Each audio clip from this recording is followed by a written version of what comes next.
Olá, caros ouvintes. Aqui quem fala é a Isa e esse é o podcast História em Ação.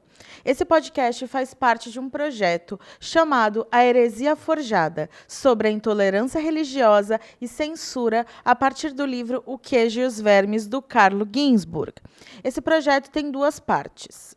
O Heresia Forjada, o ciclo de podcasts, que são 4 episódios, e a encenação do livro O Queijo e os Vermes. Bom, sobre os podcasts, a gente vai falar um pouco sobre a Inquisição, sobre o Tribunal do Santo Ofício, que é aquele contexto da Europa do século XVI. A gente vai falar também sobre religiosidades populares, a gente vai falar sobre como que isso se aproxima na nossa história mais contemporânea, então a gente vai pensar a ditadura também. E, por fim, a gente vai falar sobre o autor, o Carlo Ginzburg, e a metodologia de microhistória. Então, todo episódio a gente tem uma historiadora ou historiador convidado. E a historiadora de hoje é Melissa Vicente. Dá um oizinho aí pra galera. Obrigada, Isa, pelo convite. Estou super feliz de participar desse projeto. A Melissa, aqui só para dar um pouco do currículo dela, a Melissa é professora e pesquisadora de história, doutoranda em História, Política e Bens Culturais pela FGV. Possui mestrado em Educação e licenciatura em História. É professora nos cursos de Relações Internacionais, Pedagogia e História da Universidade Católica de Santos e possui mais de 20 anos de carreira como docente. Agora, aplausos para essa mulher belíssima. Obrigada. Bom, esse é o nosso primeiro episódio do História em Ação e se chama Sobre a Inquisição da Idade Moderna. E a gente vai discutir um pouco sobre a Inquisição do século XVI na Europa e sobre o Tribunal do Santo Ofício. Perfeito. Então, bora lá?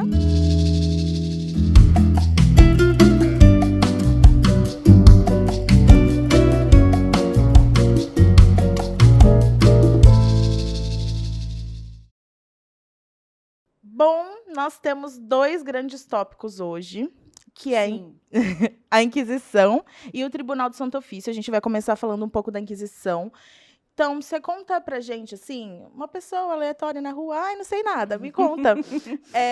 O que é a Inquisição? Onde que ela está no tempo e no espaço? Sim, vamos lá. A Inquisição ela tem muitos nomes. Foi um processo histórico que começou na França, no século XII. Então, a gente tem já um recorte europeu, mas que vai atravessar o Atlântico e vai chegar nas Américas também, por conta do processo de colonização. Esse recorte, né, ele se dá não só na Europa, mas ao longo de vários países europeus. E a Santa Inquisição, por conta desse passeio que ela faz pela Europa, ela vai ter vários nomes, como Inquisição, Tribunal do Santo Ofício, Santo Ofício da Inquisição, Tribunal da Inquisição. Então, vocês vão encontrar assim, na literatura diversos nomes. E, pasmem, esse tribunal ou esse período de julgamento ele só vai terminar no século XVIII. É um período extenso, de, digamos, perseguição e de busca aí por hereges, que a gente vai falar sobre isso mais adiante, né, que foi provocado pela Igreja Católica, né? Então, na Idade Média, a Igreja Católica criou um mecanismo jurídico, que era esse tribunal, esse Santo Ofício, no qual eles estavam, digamos, procurando aqueles que não seguiam a doutrina da fé ou não colaboravam, né, de acordo com o que deveria ser um protocolo cristão, né, da Idade Média. Então, se alguém quiser saber o que é isso, é basicamente um mecanismo jurídico de busca por aqueles que não estavam concordando ou seguindo a doutrina católica cristã de acordo com o período. E é interessante a gente pensar também, porque às vezes a nossa visão fica muito que na Idade Média foi o grande período da Inquisição, que foi também, né?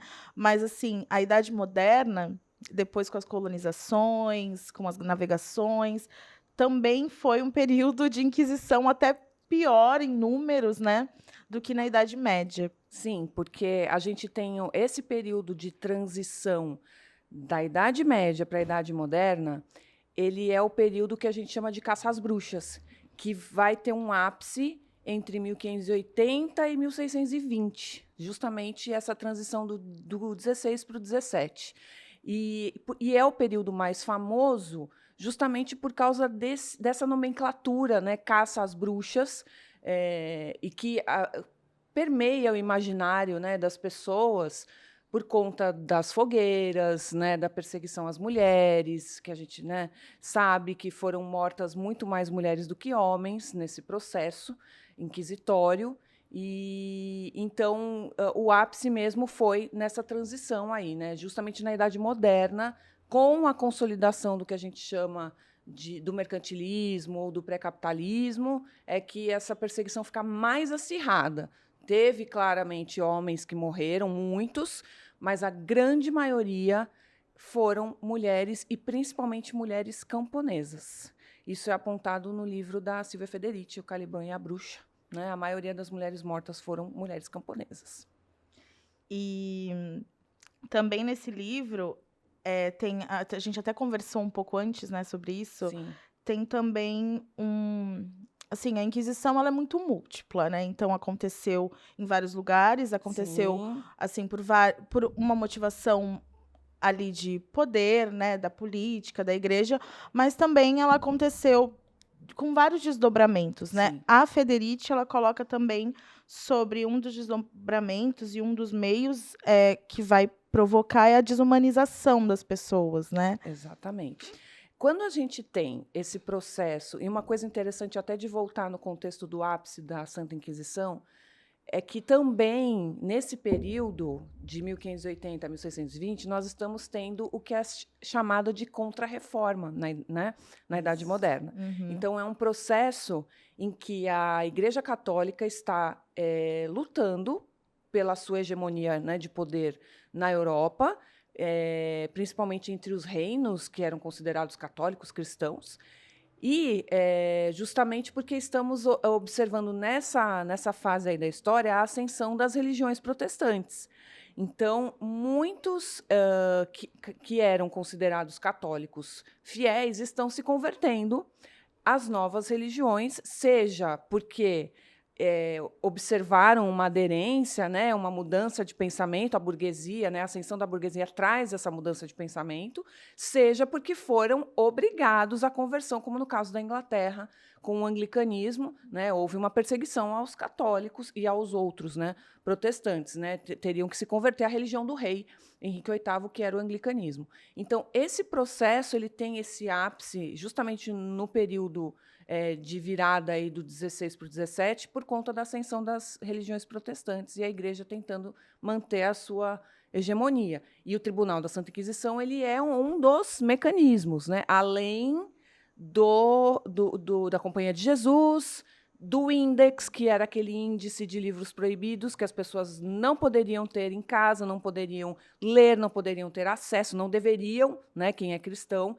Por que, né, um índice de livros proibidos? Porque com a imprensa, inventada no século XV, a disseminação de livros ficou mais popular, o livro ficou um pouco mais acessível, então várias pessoas podiam ter acesso à leitura. Não era, claro, uma coisa muito difundida, porque a maioria da população não sabia ler e escrever, eram analfabetos, mas foi o caso do Menóquio, que é o personagem do Queijo e os Vermes, que a gente está, né, comentando aqui. Ele teve acesso a diversos livros, porque ele era um ponto fora da curva nessa história aí da mentalidade medieval, né? Ele teve acesso a uma série de livros religiosos e ele discutia a religião, ele debatia a religião. Então, publicamente, assim, exatamente, entre os seus, né? Ele participava de reuniões, ele gostava de falar sobre isso e ele teve acesso a alguns livros. Então, esse processo de desumanização que você comentou no início da pergunta, ele tem a ver justamente com essa transformação. A pessoa que é contra a doutrina, que aí a gente chama de herege, né, que não conversa com a doutrina, ela não é considerada uma pessoa apta a conviver em sociedade, porque ela contamina as outras pessoas. Então, ela merece ser punida, ela merece ser julgada e condenada, seja pela morte na fogueira, seja pela morte por enforcamento, que era mais raro, seja pela que eles chamam de efígie, que era queimando um boneco no lugar da pessoa, uma espécie de voodoo, né? Uhum.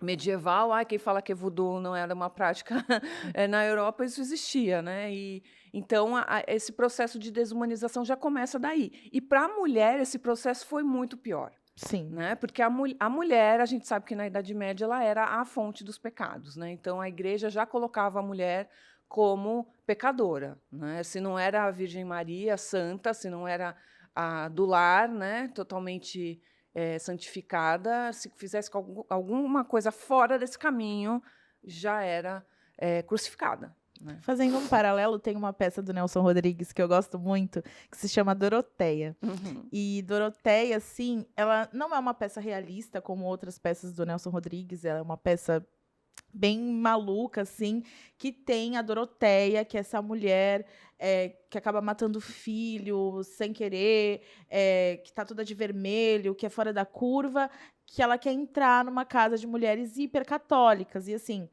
é muito legal como o Nelson vai fazendo essa construção. Então, são mulheres que não podem sentar, na casa não tem cadeira, porque não pode sentar, porque não pode lembrar de algo em relação ao sexo. Ou, Senhor. assim, é muito absurdo, né? Ele usa essa coisa Sim. mais maluca, mas, enfim, e isso vai se tecendo, né? E é uma crítica muito legal, assim, é uma das minhas peças favoritas dele, e é uma coisa que a gente faz uma alusão, assim, direta a esse período e a outros períodos, né? Porque no livro da Federici também tem essa questão da mulher como bruxa em toda a história, né? Sendo condenada como bruxa em toda a história. Sim, e é engraçado porque você fala da coisa do não sentar na peça do Nelson Rodrigues, que conversa meio com o teatro do absurdo aí. Uhum. A Inquisição e o período medieval, ele é repleto de símbolos, Sim. de signos, né, que remetem a uma mentalidade do período. E a Idade Média é cheia desses símbolos. Por isso que a caça às bruxas ela é muito detalhista. Bastava alguma coisa para que a pessoa fosse denunciada, uma coisa que fosse ínfima, que passasse assim, né, ao olhar mais Parteiras, desprevenido, assim. parteiras.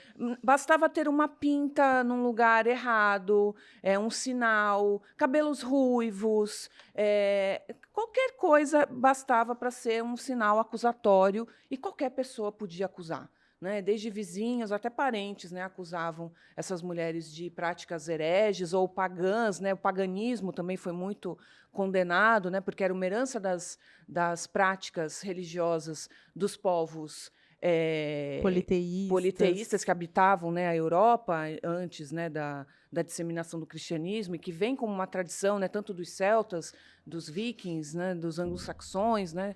Então, essas práticas resistem, inclusive no campo.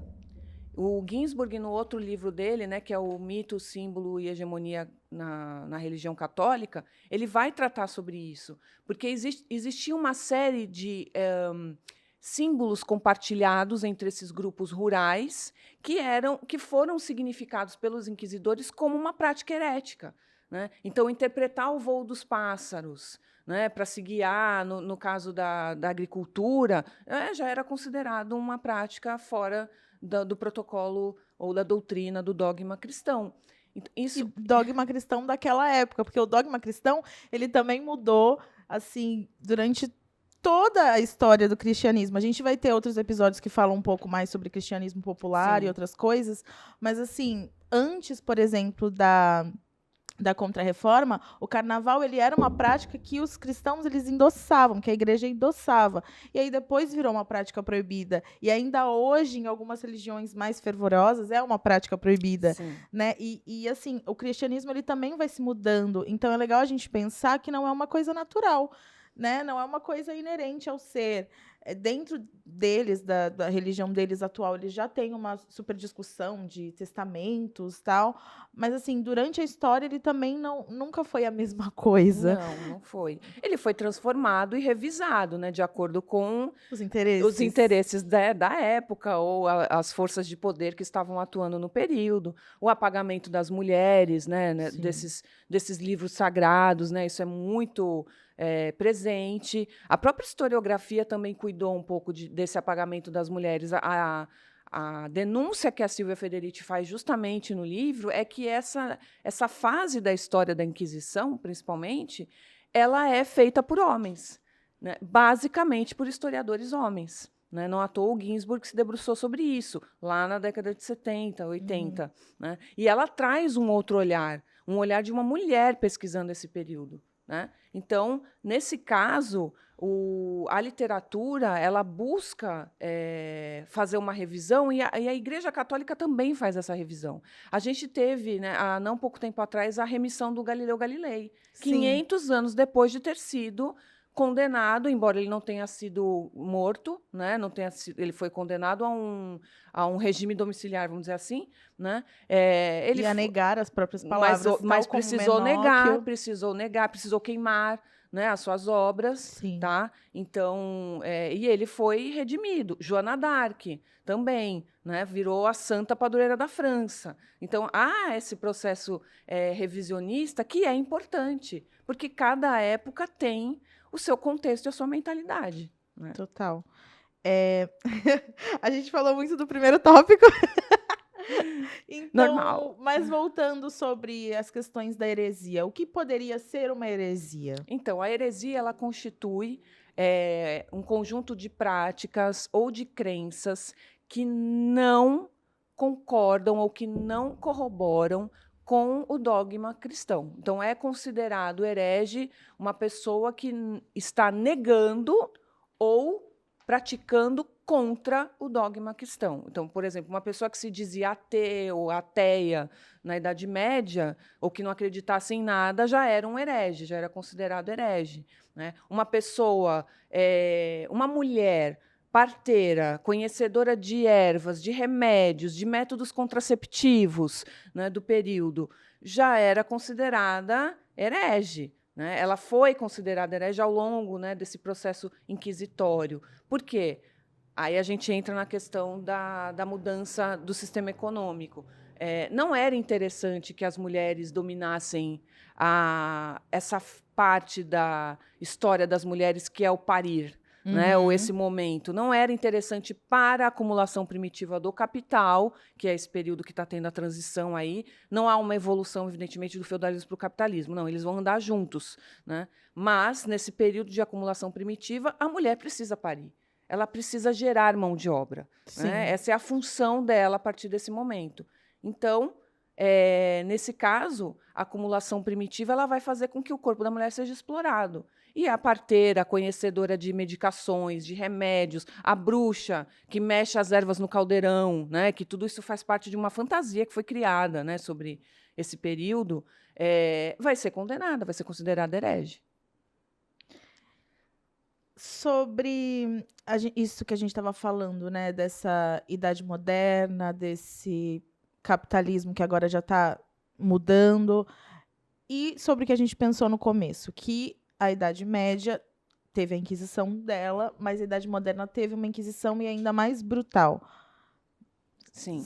Alguns dados assim sobre mortos. Então, eu tenho uma cola aqui de números, né? Porque com certeza. Professora de história que não a mulher é muito não olhou boa. até agora não, o caderno. Não olhei até agora eu vou olhar minha cola de números, porque, né, a cabeça da pessoa não funciona. Quando a Inquisição ela se espalha para Portugal e Espanha, os países ibéricos, principalmente, a Inquisição espanhola foi a mais famosa por ser conhecida como a mais cruel.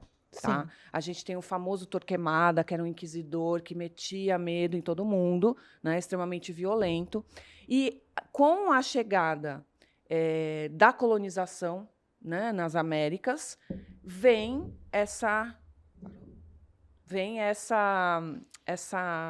eles importam, né? A Inquisição vem exportada para cá, tanto nas colônias inglesas na América, como na América do Sul e América Central. No Brasil, estima-se que quase 1.000 pessoas foram condenadas à morte pela Inquisição, aí no período entre o século XVI e XVII. Tá? Só que o total de mortos na Europa é um verdadeiro enigma. Existem pessoas ou pesquisadores que dizem que o número foi igual ao Holocausto judeu da Segunda Guerra Mundial. Mas a maioria, o consenso dos historiadores, não concorda com esse número, acho que é um número exagerado, porque havia, sim, um número grande de condenações, sim, de condenações, mas de chegar às vias de morte já era outros 500. Tá? Então, por exemplo, ser condenado à morte por efígie, então a pessoa não morria de fato, né? Queimava-se um boneco da pessoa, a pessoa, claro, ficava marcada pela vida toda, não tinha mais vida pública nem social por conta disso. Tá? Existia também a condenação que retirava os bens da pessoa, né? Então, se era alguém que tinha uma certa posse, né? Então perdia os bens para a igreja. Tá? E aí, o que a gente pode deduzir? Né? Existem números em torno de 150 mil pessoas que morreram na Europa por conta desse processo inquisitório. Existem números que falam, não foi tanto, não foi tudo isso, chegou a mais ou menos 30 mil. Porém, a Federici, no livro, ela fala que, por causa das mulheres serem mortas e das mulheres não serem consideradas relevantes para a historiografia, não tem registro dessas mortes de mulheres. Eu não sabia. Então, ela calcula que foram centenas de milhares de mulheres que morreram. Ela faz uma aproximação, tanto é que ela coloca isso numa nota de rodapé do livro, porque não tem como saber ao certo exatamente, bater o martelo, quantas pessoas morreram durante esses séculos de perseguição. Mas ela calcula que, no caso das mulheres, foram centenas de milhares, porque não havia registro, principalmente por serem mulheres. Sim. Né? Isso sem contar daquelas que morriam porque se matavam no processo de julgamento, daquelas pessoas e mulheres também que morriam no processo de tortura, porque havia o processo de tortura, né? No próprio processo inquisitório de julgamento, né? A pessoa era torturada. Então, assim, havia inúmeras possibilidades dessas pessoas morrerem e ninguém fica sabendo. Né? Então, é muito difícil bater um martelo sobre um número. Né? A gente sabe que foi muita gente. Sim. Né? Vamos passar para o nosso próximo tópico? Sim. Então, nosso segundo tópico é sobre o Tribunal do Santo Ofício. Sim. O próprio Menóquio, no Queijo e os Vermes, ele vai para esse Tribunal do Santo Ofício, né? Ele se apresenta, na verdade, porque ele já ia ser chamado, então ele preferiu se apresentar. E aí ele fica nesse processo por dias, depois vai e volta, vai e volta. Tribunal do Santo Ofício. O que foi o Tribunal do Santo Ofício? O Tribunal do Santo Ofício, ele é como eu falei, ele vai ser um mecanismo jurídico. Nesse caso, ele tem todo um processo. Não bastava você denunciar a pessoa já era arrancada de casa, levada para morrer na fogueira. Existia que é o que processo. A gente, assim, no senso comum, Exato, pensa, né? O que habita o imaginário é isso. Vai lá, prende e leva, né? E já morre. Sim. Não, existia um processo, embora a gente saiba que esse processo né, fosse basicamente uma proforma, né, para mostrar, porque a pessoa já estava carimbada, né, basicamente. Então, existia as fases, umas etapas desse processo que deveriam ser cumpridas. Né? Era um organismo dentro da igreja, então eram algumas pessoas, alguns membros do clero que eram designados para fazer parte, né, desse tribunal, desse processo inquisitório, e ele obedecia uma ordem. Né? Então, tinha a denúncia, e muitas vezes eles aí com a denúncia, e a denúncia podia ser feita ou indo na paróquia ou na igreja mais próxima, ou então porque os próprios inquisidores visitavam os locais, né? Eles andavam pelas aldeias, eles, né, iam às vilas, eles iam verificando. E, obviamente, que, né, isso acaba produzindo. Então aqui eu vou aproveitar a oportunidade, vou denunciar aquela vizinha que está me incomodando, não sei o quê. Então, já aproveitava e fazia a denúncia. A partir da denúncia, eles passam para o processo dos interrogatórios. E é aí que a coisa pode evoluir ou não para a tortura. Porque, no interrogatório, os inquisidores eles querem avaliar o quanto que a pessoa tem de conhecimento ou não da doutrina cristã. Então, Sim. bastava a pessoa não saber rezar um Pai Nosso, ela já estava condenada. Já estava. Foi o caso da Joana d'Arc, ela teve que provar que ela sabia rezar Ave Maria, Pai Nosso, que ela conhecia os mandamentos. E ela conhecia. Mas o que foi obrigado a ela fazer? A se retratar. Ela precisava assinar um documento negando tudo que ela falou, tudo que ela fez, né, para ser, digamos, redimida, né, ou ser perdoada pela igreja.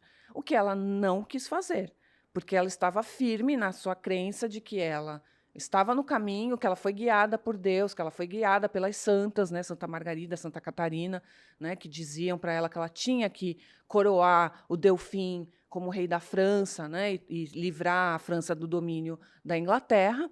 E ela não o fez, e por isso ela acaba sendo condenada à morte na fogueira como herege, como bruxa, mas também nesse processo ela foi presa, ela foi estuprada dentro da prisão, né? Ela foi obrigada, né, a voltar a se caracterizar como mulher, a Sim. vestir roupas, né, de camponesa, porque ela usava armadura, ela vestia, né, roupas de homens, né, masculinas, para fazer parte do exército, né? Ainda que ela não lutasse, né, ela fazia parte. Então, aí no interrogatório havia as torturas, caso a pessoa não topasse assinar e falar, não, realmente, eu me enganei, eu não quis falar nada disso. O Menóquio faz esse exercício várias vezes, porque ele vai preso, aí ele volta, ele faz interrogatório, ele sai livre, depois volta. Então, nesses anos em que ele é condenado, a gente vê que ele vai e volta na sua crença, né? Ele cria uma cosmogonia ali, né? Que ele faz a analogia com o queijo e os vermes, e ele fala e depois desfala. Ou ele, não, eu acho que eu entendi errado, né? Eu interpretei errado,